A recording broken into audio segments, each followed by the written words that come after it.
கிழக்கு நியூஸ் நேயர்களுக்கு வணக்கம். நான் பத்ரி சேஷாத்ரி. இத பத்தி தினம் தினம் பேசணுமா? அப்படின்னு உண்மையிலேயே அலுப்பு தட்டுது. இன்னும் ஒரு விக்கெட் அதிமுகவில் விழுந்திருக்கிறது. முன்னாள் எம்எல்ஏ, அமைச்சர் திரு வைகை செல்வன் அதிமுகவிலிருந்து விலகி இருக்கிறார்.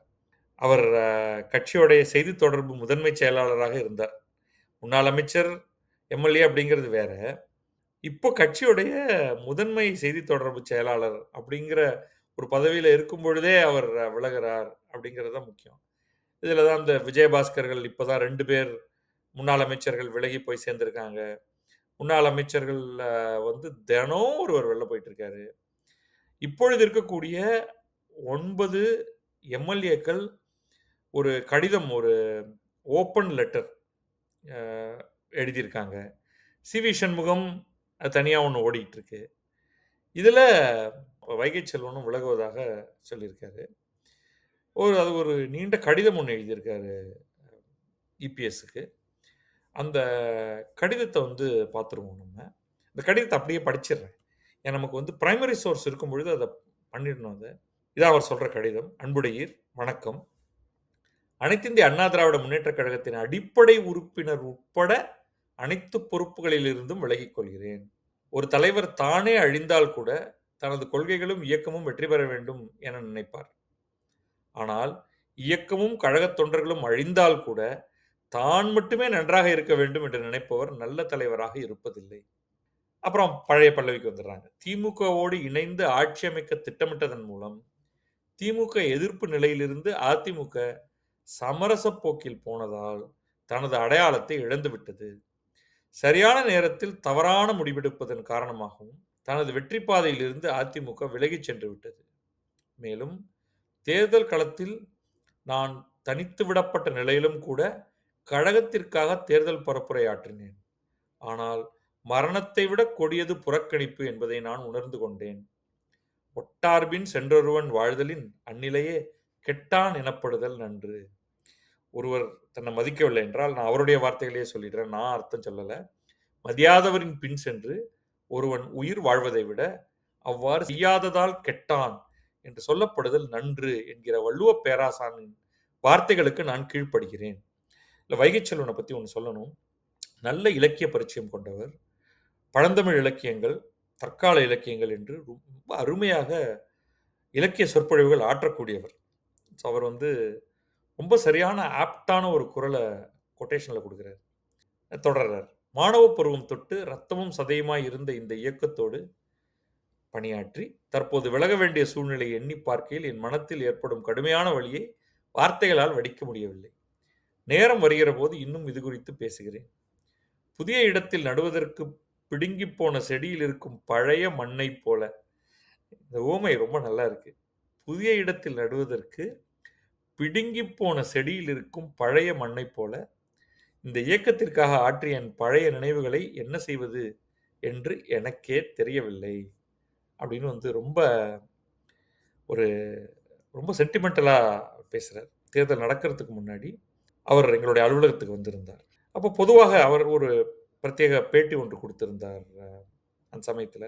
அப்ப அப்ப வந்து ஆஃப் த ரெக்கார்ட் பேசினத நம்ம சொல்லக்கூடாது. பட் நான் அவர்ட்ட ஒரு கேள்வி மட்டும் கேட்டேன். மற்ற பல விஷயங்கள பேசும்பொழுது, "ஏன் சார் நீங்க இந்த தடவ நிக்கல?" அப்படிங்கிற மாதிரி. அப்பவே அவர் ஒரு மாதிரி குறிப்பால உணர்த்தினார். எனக்கு அந்த சமயத்துல அது ஆச்சரியமாக இருந்தது. "நின்றாலும் ஜெயிப்பது கடினம்" அப்படின்னு. அவருக்கு கொடுக்கப்பட்டதா? கொடுக்கலையா? இல்ல அவர வந்து ஒதுக்கப்பட்டாரா? ஏன்னா இங்க சொல்றாரு, "நான் ஒதுக்கப்பட்டேன்" அப்படிங்கிற மாதிரி. புறக்கணிப்பு அப்படின்னு. "தனியாக விட்டு விட்டார்கள் என்னை" அப்படின்னு சொல்றாரு. அந்த தேர்தல் களத்தில் நான் தனித்து விடப்பட்ட நிலையிலும் இவர் தேர்தல்ல நிக்கல. ஒரு விதத்துல அது அவருக்கே வந்து ஒரு அட்வான்டேஜ் தான். ஏன்னா தேர்தல்ல நின்று தோற்பதைக் காட்டிலும் நிற்காமல் இருப்பதே சிறந்ததுன்ட்டு. ஆனா அவர் ஒரு மாதிரி ஒரு ஒரு சிக்னல் அப்பவே குடுத்தாரு. அப்ப அதிமுகல பலருக்கு ஒரு ஒரு சென்ஸ் கிடைச்சிருச்சு. இப்ப வெளியில இருக்கக்கூடிய பத்திரிகையாளர்களுக்கு அதுவும் களத்துல அதிக பணிய இப்ப நான் உண்மையிலேயே நான் களப்பணியாளர்லாம் கிடையாது. வெகு சிலர் தான் இந்த கிரவுண்ட் ஸ்வெல் ஆஃப் தமிழக வெற்றிக் கழகம் அதோடைய சப்போர்ட் வந்து வெகு சிலரால தான் உணர முடிஞ்சது. திமுகல ஒரு பக்கம் அவங்க அடிச்சு விட ஆரம்பிச்சாங்க. கடைசிலலாம் 175 சீட்டு, 200 சீட்டு இந்த மாரிலாம். நெல்சன் சேவியர்ன்னு ஒரு ஒரு ஆங்கர் ஒருத்தர் இருக்காரு. அவர் வந்து உண்மையிலேயே தினம் 150, இன்றைக்கு 160, 170, 200 அப்படின்ட்டு. இப்ப நம்ம அந்த ஒரு பத்திரிகை துறையில இருப்பவங்க வந்து அவ்வளவு காக்கியா இருக்கக்கூடாது. ஒரு ஓரளவுக்கு கொஞ்சம் கிரவுண்டடா இருக்கணும். நம்ம வந்து நம்ம ஒரு கட்சி ஜெயிக்கணும்னு விரும்புறோம். ஏன் இவர் ஹிந்து ராம் அப்படியே இடது கையால டிஸ்மிஸ் பண்ணாரு. அவர் எவ்வளவு காலமாக அவர் வந்து அரசியலில் இருக்கக்கூடியவர். அவரும் ஸ்டாலினும் தினம் காலையில வாக்கிங் போறவங்கங்கிற அந்த ஒரு இதை காரணமாக வைத்துக்கொண்டு அவ்வளவு கேவலமான ஜிங்சா. அப்போ உங்களுடைய அந்த ஒரு பேஸ்ட்னெஸ்ஸ இழந்து விடுறீங்க. இங்க வந்து கிரவுண்டே இல்ல. அது மாரி பல பேர சொல்லலாம். எங்களுக்கு இவ்வளோ கிடைச்சிற போது, அவ்வளோ கிடைச்சிற போது. Ground was very different. ஆனால் அதிமுகவை பொறுத்தவரை அது கொஞ்சம் கடினமான அ வெற்றி என்றால் அது கடினமானதாகத்தான் இருக்கும். அப்படிங்கிற ஒரு எண்ணம் வந்து இருந்தது. நான் வந்து உண்மையிலேயே நானுமே திமுக ஜஸ்ட் ஒரு குளோஸ்ல ஜெயிச்சுருவாங்க. ஒரு சின்ன எட்ஜ் அவங்களுக்கு இருக்கு அப்படின்னு நான் நினைச்சேன். பட் அது ஆஃப் கோர்ஸ் அதெல்லாம் தாண்டி இவ்வளோ தூரம் வந்தாச்சு. அப்ப எந்த அளவுக்கு அதிமுகக்குள்ள பிரச்சனை இருக்கு அப்படின்னு நீங்க பாருங்க. அத ஒரு 2, 3 லேயரா எடுக்கலாம். 1 எடப்பாடி பழனிசாமி உண்மையில என்ன பண்ணியிருக்கணும்? ஆக்சுவலா இந்த 3வது ஆக வந்த கட்சியை கூட காப்பாற்றியிருக்கலாம். அத்தனை பேரையும் கூப்பிட்டு ஒரு ஹார்ட் டு ஹார்ட் டாக். முதல்ல ஆட்சி அமைக்கிறதுக்கான அந்த முயற்சி, அது நடைபெற்றதை இவர் ஊக்குவித்திருக்கவே கூடாது. அதுவும் திமுக, அதிமுகவிடம் நாங்க தான் 2ண்ட் லார்ஜஸ்ட் பார்ட்டி. நீங்க 3ர்ட் லார்ஜஸ்ட் பார்ட்டி. சில காரணங்களுக்காக நாம் இருவரும் கூட்டு சேர்ந்து ஒரு அமைச்சரவையை உருவாக்கலாமா? என்று கேட்டால் கூட, அதையே கூட நீங்க ரிஜெக்ட் பண்ணியிருக்கணும். ஏன்னா, நீங்க திமுக எதிர்ப்பு இயக்கமாகத்தான் இத்தனை காலமாக அறியப்பட்டிருக்கிறீர்கள். அப்படி ஒரு வேளை, இல்ல இத நம்ம கொண்டு வர முடியும். தாவேக்காவை தள்ளிவிட்டு மற்றவர்கள் அனைவரும் சேரணும். தாவேக்காவ தள்ளிட்டு ஒருத்தர் கூட விட முடியாது. சரி பாஜகவ விட்டுறலாம்னு வச்சுக்கங்க. ஏன்னா, அவங்க உள்ள இருந்தாங்கன்னா, நெறைய பேர் வரமாட்டாங்க அப்படின்னு. இப்ப மீதி அத்தனை பேரும் ஏன்னா 107 அந்த பக்கம் இருக்கு. அப்ப நீங்க வந்து மேபி ஒரு 1, 2 பேர விடலாம். மேபி பாட்டாளி மக்கள் கட்சிய விடலாம். மீதி எத்தன பேரும் ஒண்ணா சேரணும். ஸோ அது ரொம்ப ஒரு காம்ப்ளிகேட்டடானது. அப்படி ஒரு ப்ரொப்போசல் வந்திருந்ததுன்னா, எடப்பாடி பழனிசாமி அத்தனை பேரையும் அழைத்து பேசியிருக்கணும். அப்படி இல்லாம ஒரு ப்ரொப்போசல் இருக்கு. நீங்க எல்லாம் சப்போர்ட் பண்ணிருங்க அப்படின்னு சொன்னா, அது யாரால் சொல்லியிருக்க முடியும்? அந்த அளவுக்கு ஆளுமை உள்ள ஒரு ஜெயலலிதாவாலோ, அல்லது ஒரு எம்ஜிஆராலோ அதை சொல்லியிருக்க முடியும். ஆனா, அப்படிப்பட்ட ஆளுமை இல்லாத ஒரு எடப்பாடி பழனிசாமிய சொன்னது வந்து, பலர ஷாக்ல தள்ளியிருக்கு அப்படிங்கிறது புரியுது. 1. 3வது இவங்க நேரடியாகவே ஒரு கூட்டம் போட்டு உடனடியாக பேசியிருக்கணும். டிலேயே இல்லாம. மே 4 தேர்தல் முடிவு வருது. மே 5ஆம் தேதி அதிமுக ஒரு கூட்டத்தை போட்டிருக்கு. உண்மையில எடப்பாடி பழனிசாமி உடனடியாக நான் ராஜினாமா செய்கிறேன். இந்த தோல்விக்கு நானே பொறுப்பு அப்படின்னு சொல்ல, மற்றவர்கள் வந்து என்னடா இது? இல்ல, இல்ல. நம்ம இப்பொழுது வலுவாக நாம் கட்சியை மீண்டும் கட்டமைப்பு செய்ய வேண்டிய ஒரு காலம். இப்ப நீங்க போனீங்கன்னா அது ஒத்து வராது என்று சொல்லி, ஒருவேளை அவரை தக்க வைத்திருந்தால் அப்போ அவருக்கு வந்து மாரல் ஸ்டாண்டிங் கிடைச்சிருக்கும். செய்யல.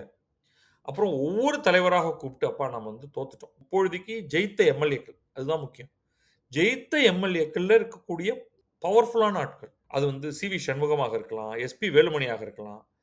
அவர்கள் அத்தனை பேரையும் கூப்பிட்டு பேசியிருக்கணும். அப்ப நம்ம ஒரு டீப் ட்ரபிள்ல இருக்கோம். இதுநாள் வரைக்கும் நம்ம 1 அல்லது 2ல இருப்போம். இப்பொழுது 3ன்னு வந்திருக்கோம். இனி என்ன ஆகப்போகுதுன்னு தெரியல. நம்ம வந்து ஒரு ஒற்றை முகத்தை வெளியில் காண்பிக்கவில்லை என்றால், நமக்கு எதிர்காலமே கிடையாது. அப்படிங்கிறத பத்தி வெளிப்படையாக பேசியிருக்கணும். அந்த அளவுக்கு வந்து ஒரு ஷார்ப் பிரெயின் எடப்பாடி பழனிசாமிக்கு இருக்கா? அப்படிங்கிறதுல டவுட்டா இருக்கு. அத செய்யல. இடிச்ச புலி மாதிரி இருந்தார். திமுக வந்து ஷெல் ஷாக் ஆனாலும் சில இந்த முயற்சிகள் இந்த அதிமுக முன்னிறுத்தலாம் அப்படின்லாம் முயற்சிகள் எடுத்தாலும், கிடுகிடுன்னு சுதாரிச்சுக்கிட்டு, தோல்விக்கான காரணங்களை கண்டுபிடிப்பதற்கு ஒரு குழு அப்படின்னு போட்டாங்க. 1. 2வது நாங்க பொறுப்புள்ள எதிர்க்கட்சியாக செயல்படுவோம் அப்படின்னு சொன்னாங்க. இதுவே வந்து அங்க யாரும் விலகுற மாதிரியான ஒரு பேச்சையும் காமிக்கல. வேறஸ் இங்க வந்து தாவேக்காவை ஆதரிக்கிறோமா இல்லையா? அப்படிங்கிறதுலயும் ஒரு காமன் கிரவுண்ட வந்து அதிமுகக்குள்ள கொண்டு வர முடியல. வெளிப்படையாக 25 பேர் போய் தாவேக்கா நம்பிக்கை வாக்கெடுப்புல தாவேகாக்கு ஆதரவாக வாக்களிக்கிறாங்க. அப்ப கூட இவர் பேட்சப்புக்கு ஒர்க் அவுட் பண்ண முயற்சி பண்ணல எடப்பாடி. அவங்க அத்தன பேர் மேலும் ஆக்ஷன் எடுக்கணும்னு சபாநாயகர்ட்ட அவர் போய் கடிதம் குடுக்கிறார். அதுல ஒரு சின்ன ஆக்ரிமனி. அதுல அப்புறம் முதல்ல ஒரு 4 பேர், அப்புறம் ஒரு 5வது, அப்புறம் ஒரு 6வது இப்படி வரிசையா விக்கெட்டுகள் வந்து சிட்டிங் எம்.எல்.ஏஸ் வெல்ல போறாங்க. அப்ப தோற்று போனவர்களும், வாய்ப்பு அளிக்கப்படாதவர்களும் வெல்ல போறதுங்கிறது வந்து ரொம்ப சர்வசாதாரணம். சர்வ சகஜமா மாறுது. இப்ப தினம், தினம், தினம், தினம் நம்ம இது பல தடவ சொல்லியாச்சு. இந்த கட்சிக்கான எதிர்காலம் என்பது 0 அப்படின்ட்டு. ஸோ அதத்தான் நம்ம இப்ப பார்க்குறோம். அப்படி வெளியில போறவங்களுக்கு என்ன வாய்ப்பு இருக்கு? இதையும் நம்ம நெறைய பேசிட்டோம். அதனால திரும்ப, திரும்ப இத பேசுறதுல வந்து பிரயோஜனம் இல்ல. ஆனால் உங்களுடைய கட்சியைச் சேர்ந்தவர்கள் காயப்படும் அளவுக்கு, ரணப்படும் அளவுக்கு நீங்க அத விட்டுடுறீங்க அப்படின்னா, அங்க தான் உங்களுடைய ஒரு லீடர்ஷிப் குவாலிட்டியே இல்ல. You are not a leader. தலைமைத்துவம் என்பது நம்ம அந்த பதவியில வந்து உட்கார்றதுனால மட்டும் வரல. ஒரு கிரைசிஸ், ஒரு மிகப்பெரிய பிரச்சனை இருக்கும் பொழுது, நீங்கள் உங்கள் அமைப்பை, அது உங்களுடைய நிறுவனமாக இருக்கலாம், உங்களுடைய கட்சியாக இருக்கலாம், உங்களுடைய கம்பெனியாக இருக்கலாம், உங்களுடைய குடும்பமாக இருக்கலாம். நீங்கள் எவ்வாறு தலைவராக நடந்து கொள்கிறீர்கள் என்பதிலிருந்து வருகிறது.